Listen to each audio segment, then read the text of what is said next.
5 Februari 2019 bersama saya Azaria Tagayam. Tajuk utama Buletin 1.30 hari ini. Kemeriahan Tahun Baru Cina dinikmati bersama.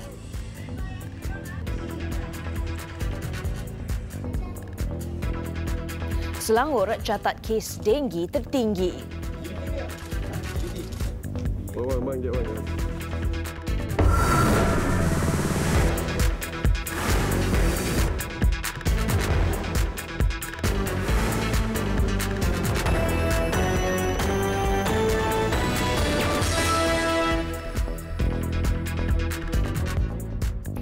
Assalamualaikum dan salam sejahtera. Sebanyak 15,790 kes denggi direkodkan di seluruh negara dari 1 Januari hingga Ahad lalu dengan Selangor mencatatkan jumlah kes tertinggi. Statistik Bilik Gerakan Denggi Kebangsaan CPRC Kementerian Kesihatan menunjukkan 9,210 kes denggi dilaporkan di Selangor, diikuti Johor 1,284, Kuala Lumpur 1,217, Pulau Pinang 1,177, Sabah 543 dan Perak 422. Pada masa sama, 20 kematian akibat denggi direkodkan dalam tempoh 1 hingga 26 Januari lalu. 9 Januari lalu, media melaporkan kes denggi di Melaka meningkat 118% atau 24 kes bagi tempoh minggu pertama tahun ini berbanding tempoh sama tahun lalu. Kementerian Kesihatan sebelum ini menyarankan agar masyarakat dan pihak berkuasa tempatan menggunakan kaedah lain untuk mencegah jangkitan demam denggi sebagai tambahan kepada aktiviti kawalan sedia ada.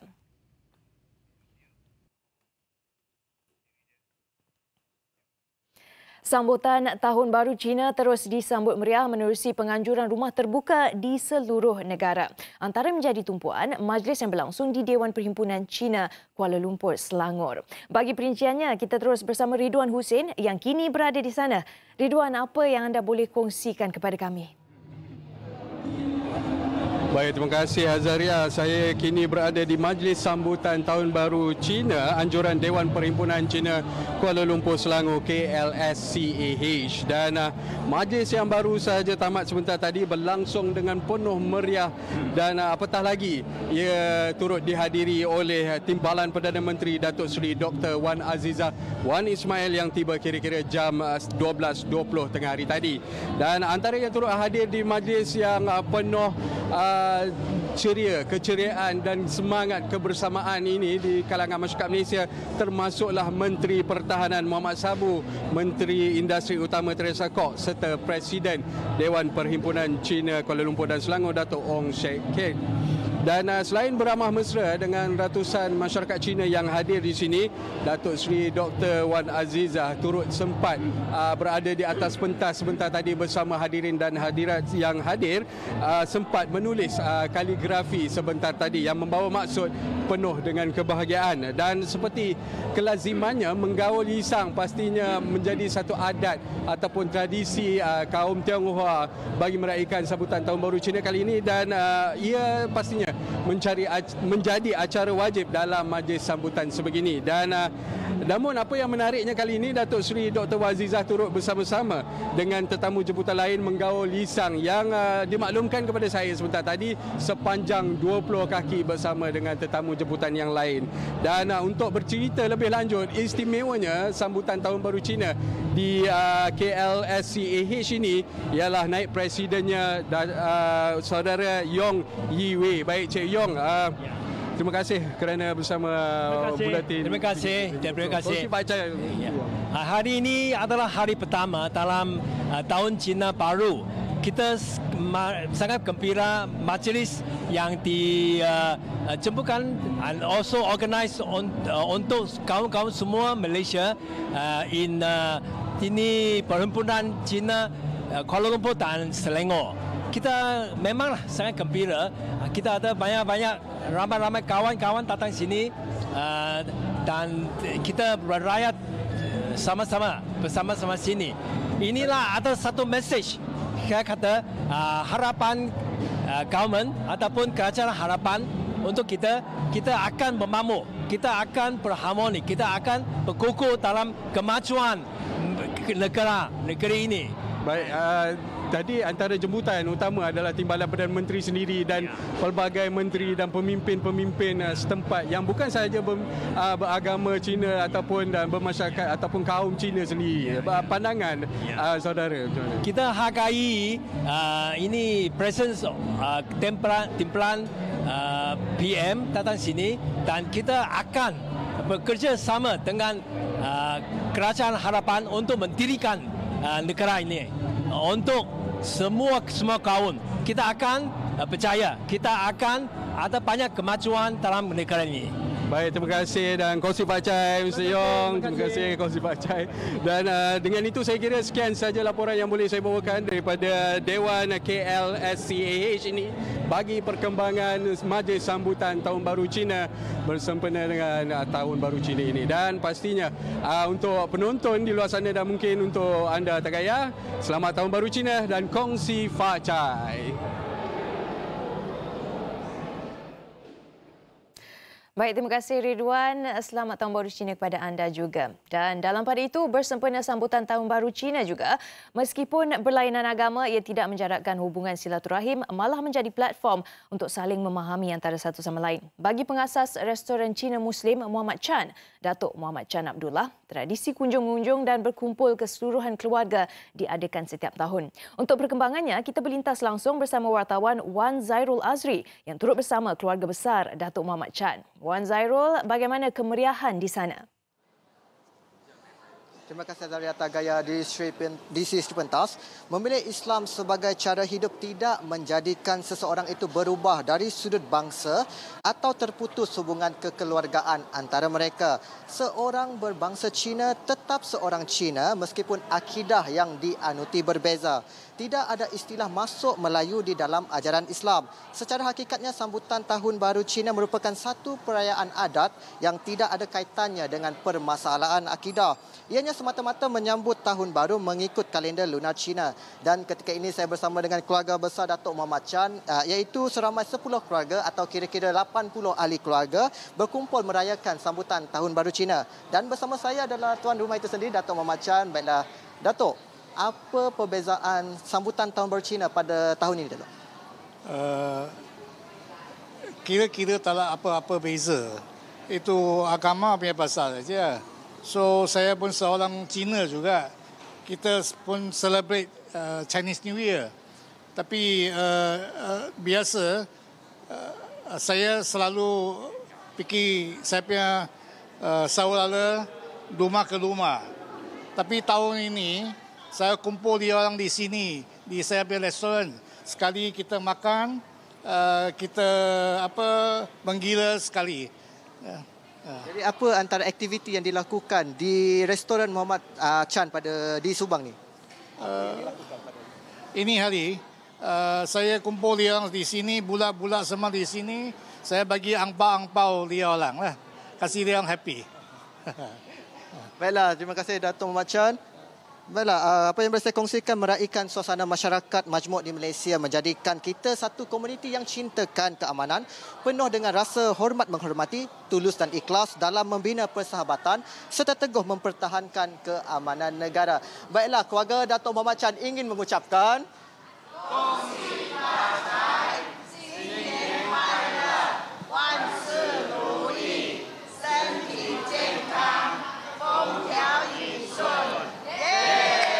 itu saja boleh saya kongsikan kemeriahan sambutan di Subang Jaya Selangor ini. Kita kembali bersama Azaria di Sri Pentas. Silakan. Terima kasih Wan Zairul di Subang. Baik, beralih ke sambutan Tahun Baru Cina di Kuantan, inisiatif diambil Persatuan Nelayan Kuantan agak berbeza. Bertujuan untuk berkongsi kegembiraan, persatuan berkenaan merayakan sambutan Tahun Baru ini dengan golongan kurang bernasib baik. Dan untuk perkembangannya, langsung ke Kuantan bersama Fazli Ahmad. Silakan Fazli.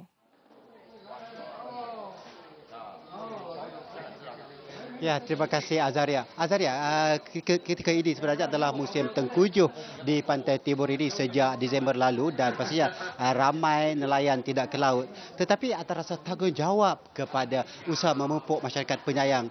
Persatuan Perikanan Kuantan ini menganjurkan rumah terbuka khas untuk mengundang kanak-kanak kurang berkemampuan, anak yatim, orang kelainan upaya dan juga warga emas untuk bertandang ke rumah terbuka yang sempena Tahun Baru Cina ini yang diadakan di Rumah Persatuan ini untuk meraihkan mereka. Seperti biasa, rumah terbuka ini disajikan dengan pelbagai juadah enak membabitkan cita rasa pelbagai kaum seperti masakan Tionghoa, masakan Melayu dan juga masyarakat India. Semua ini adalah satu usaha untuk membina masyarakat penyayang yang cuba diterapkan oleh Persatuan Perikanan Kuantan ini. Dan sempena rumah terbuka ini juga turut diserikan dengan persembahan tarian singa dan juga penyerahan sumbangan oleh Persatuan Nelayan yang meraihkan kanak-kanak kurang berkemampuan ini. Dan untuk mengetahui lebih lanjut mengenai rumah terbuka ini, bersama saya adalah orang kuat Persatuan Perikanan Kuantan, Datuk Seri Chong Ching Fun. Kongsi Facai Datuk. Datuk, boleh ceritakan apakah objektif ataupun tujuan kepada penganjuran rumah terbuka ini? Kerana saya difahamkan ini bukan kali pertama dilakukan oleh Persatuan. Tujuan ini memupuk masyarakat penyayang dengan melahirkan golongan kurang berkemampuan. Contoh pada hal ini, kanak-kanak kurang bernasib baik, warga emas kita melahirkan mereka. Dengan ada program ini, kita bukan saja menceraikan mereka, tetapi kita turut memberi sumbangan untuk membantu mereka dapat melesai kemeriahan Chinese New Year sama seperti masyarakat lain. Secara tidak langsung, mereka tidak dipinggirkan, tetapi kita masyarakat perhatian dengan mereka.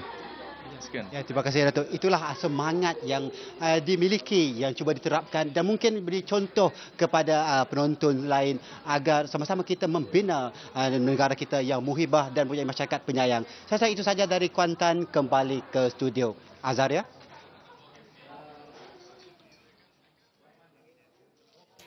Baik, terima kasih Fazli langsung dari Kuantan. Seterusnya, sambutan Tahun Baru Cina di Sarawak, Ketua Menteri Datuk Patinggi Abang Johari Tun Upeng antara tokoh kenamaan yang pertama ke Majlis Rumah Terbuka Anjuran Parti Rakyat Bersatu Sarawak SUPP. Ketua Menteri tiba di Dewan Saati Ibu Pejabat SUPP di Kuching kira-kira jam 10 pagi tadi bersama dengan isteri Datin Patinggi Jumaani Tunku Haji Bujang. Beliau meluangkan masa selama setengah jam beramah mesra dengan pemimpin kanan SUPP dan tetamu lain. Majlis berkenaan yang bermula jam 9 pagi tadi dihadiri lebih 3,000 orang daripada pelbagai kaum dan lapisan masyarakat. Tidak terkecuali Yang di-Pertua Negeri Sarawak Tun Abdul Taib Mahmud dan isteri Tuh Puan Ragat Kurdi Taib.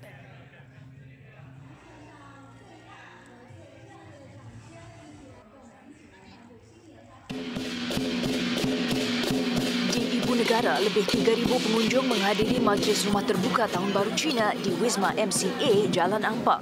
Pelbagai aktiviti direncanakan, antaranya persembahan tarian singa, permainan tradisional dan persembahan sketsa serta nyanyian. Pasukan tarian singa bersiap sedia untuk menunjukkan persembahan dari awal lagi sementara menantikan ketibaan tetamu kehormat sekitar jam 8.45 pagi.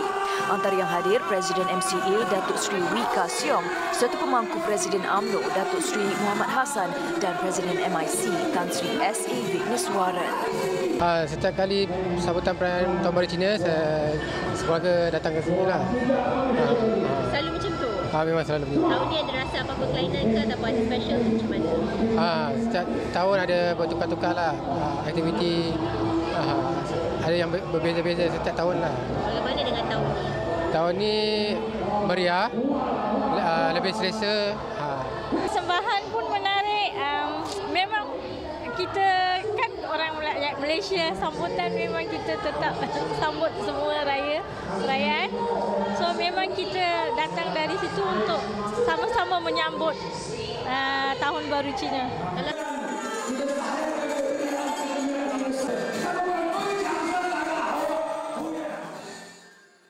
Sementara itu, tidak terkecuali kedatangan Tahun Baru Cina disambut penuh meriah di seluruh dunia. Pelbagai persembahan dan hiasan penuh warna-warni diisi dalam program sambutan Tahun Baru Cina di China serta negara lain termasuk Australia dan Emirat Arab Bersatu. Malam menjelang Tahun Baru, jutaan penonton seluruh China menyaksikan rancangan televisyen yang disajikan China Media Group yang bermula sejak jam 8 malam. Bertempat di Beijing dan 3 lokasi lain termasuk Shenzhen, Changchun dan Jingangchan, persembahan warna-warni mengisi slot program sehingga tengah malam. Ia kemudian disusuli persembahan bunga api menyambut kedatangan Tahun Baru. Bandaraya utama di seluruh China juga dihiasi tanglong serta limpahan lampu yang menghiasi bangunan pencakar langit. Kemeriahan Tahun Baru turut dirasai di Australia dan Emirat Arab Bersatu UAE. Lokasi sambutan dipenuhi dengan hiasan yang rata-ratanya berwarna merah sebagai tanda tuah. Selain pelbagai aktiviti turut disusun termasuk demonstrasi tarian serta cara menggunakan chopstick.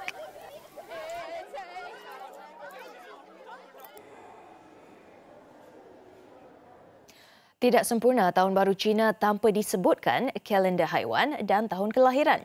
Sempena perayaan itu yang disambut seluruh dunia bagi masyarakat Cina, Google memperkenalkan Shadow Art, sebuah eksperimen kecerdasan buatan AI baru yang meraihkan Tahun Baru haiwan-haiwan zodiak berasaskan seni wayang kulit tradisional. Google membawa pengalaman itu ke dunia digital dalam bentuk sebuah eksperimen Shadow Art, permainan berasaskan pelayar web seolah wayang kulit dengan penuh keseronokan dan didigitalkan. Sebuah pengalaman yang pada asalnya di luar talian menggunakan sebuah perpustakaan yang dipanggil TensorFlow.js. Caranya gunakan kedua-dua tangan anda untuk membentukkan salah satu dari 12 haiwan zodiak dari kitaran lunar di hadapan kamera komputer riba atau telefon anda. Padankan tangan anda dengan gambaran yang tertera di skrin. Bayangkan yang dihasilkan tangan pada skrin akan berubah menjadi sebuah haiwan wayang kulit. Hanya 20 saat diperlukan dan anda perlu menamatkan seluruh kitaran kalender. Setelah berjaya, ada kejutan disertakan. Jadi di samping menerima kunjungan saudara mara, permainan Shadow Art Tahun Baru ini boleh dijadikan hiburan bersama rakan-rakan dan keluarga.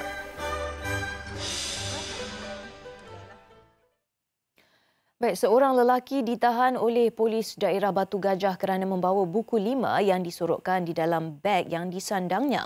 Suspek memberi alasan dia tidak tahu tindakannya membawa peralatan itu adalah satu kesalahan. Suspek berusia 20 tahun ditahan di kilometer 16 Jalan Ipoh Lumut dalam satu sekatan jalan raya sempena Ops Selamat 14. Menurut Ketua Polis Daerah Batu Gajah ACP Ahmad Adnan Basri, suspek dipercayai dari tempat kerja dan mahu pulang ke rumahnya. Mengikut kata suspek tadi, tujuan dia bawa benda ni adalah untuk keselamatan diri dia. Tapi walaupun bagaimanapun pihak jenayah IPD Batu Gajah telah pun tahan untuk siasat lanjut. Tujuan dia membawa benda tersebut dalam perjalanan dia untuk balik ke rumah pada malam ni.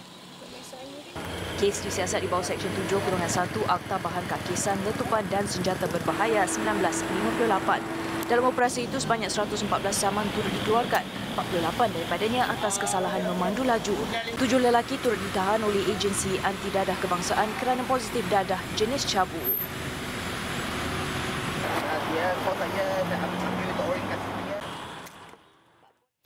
Seorang lelaki maut selepas kenderaan dipandu terbabas dan merempuh pokok dalam kemalangan di Jalan Susur berhampiran bulatan Masjid Bandaraya Likas, Kota Kinabalu awal pagi tadi. Dalam kemalangan kira-kira jam 2 pagi itu, mangsa Andy Mahagasipawi, 23 tahun, meninggal dunia di tempat kejadian selepas tersepit dalam kenderaannya.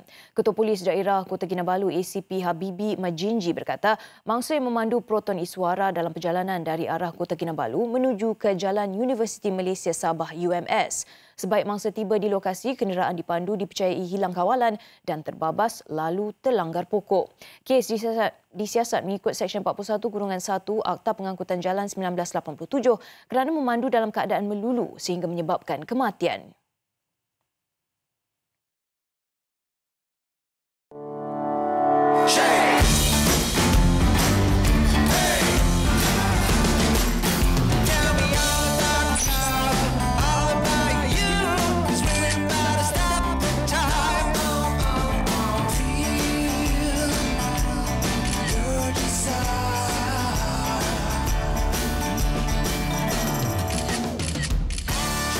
Vivo V11 AI camera perfect shot.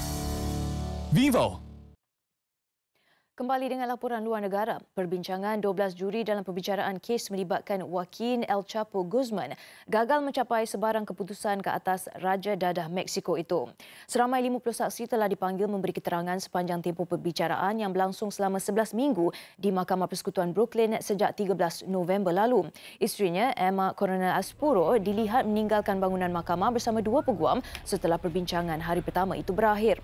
Guzman, 61 tahun, pernah ditangkap sebanyak 3 kali di Mexico dan diekstradisi ke Amerika Syarikat pada Januari tahun lalu. Dia menghadapi 17 pertuduhan jenayah dan kemungkinan berdepan hukuman mati.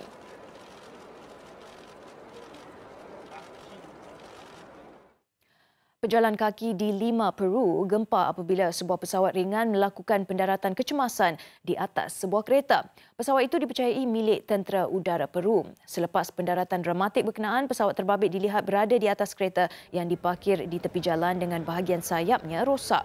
Insiden tidak mengakibatkan kecederaan kepada pejalan kaki yang berada di lokasi. 2 juruterbang yang cedera dilaporkan dalam keadaan stabil.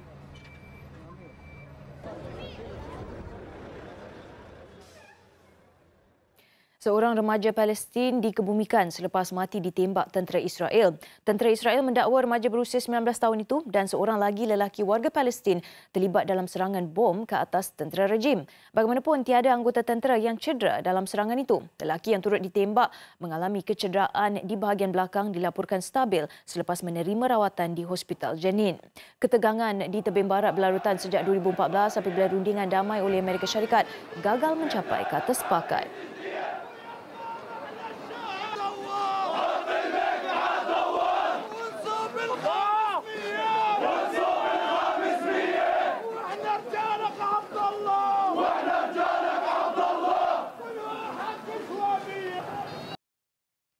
Kita ke laporan sukan. Pengendali skuad bola sepak bawah 22 tahun negara Dato' Ong Kim Swee memanggil 26 pemain untuk latihan pusat Ahad ini bagi persiapan menghadapi kejuaraan AFF 2019 yang akan berlangsung 18 Februari ini.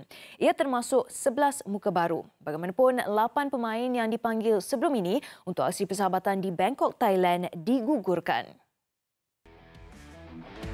Dato' Ong Kim Swee mengekalkan 15 pemain dan memanggil 11 pemain baru untuk latihan pusat di Padang Majlis Sukan Negara Ahad ini.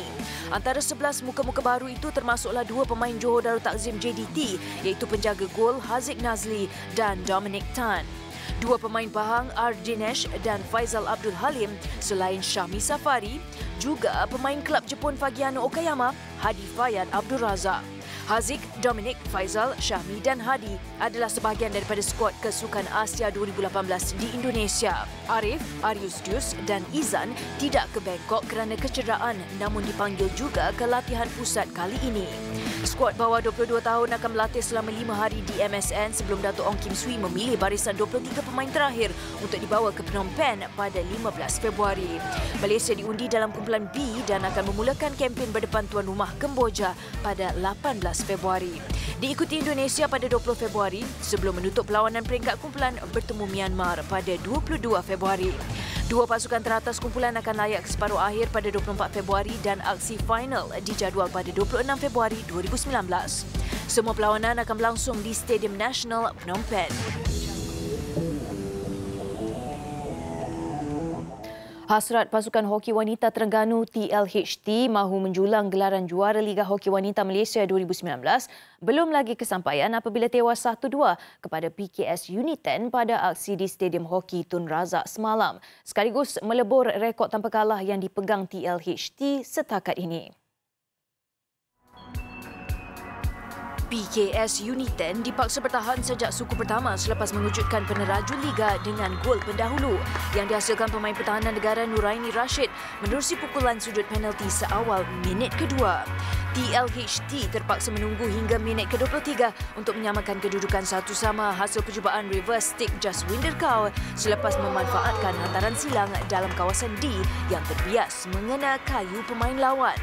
Bagaimanapun, Nuraini membuktikan status antara pakar pukulan sudut penalti di Asia apabila sentuhannya menyumbang gol kemenangan PKS Unit 10 ketika permainan berbaki 4 minit sekaligus menghidupkan peluang meraih posisi naik juara Liga musim ini.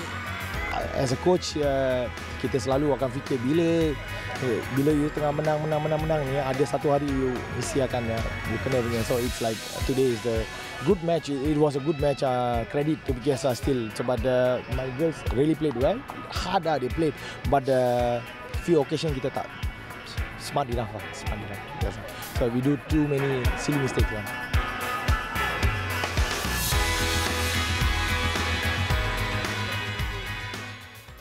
Baik, sekian berita buat waktu ini. Kami di Bilik Berita TV3 mengucapkan Selamat Tahun Baru Cina kepada seluruh masyarakat Tionghoa yang meraikannya.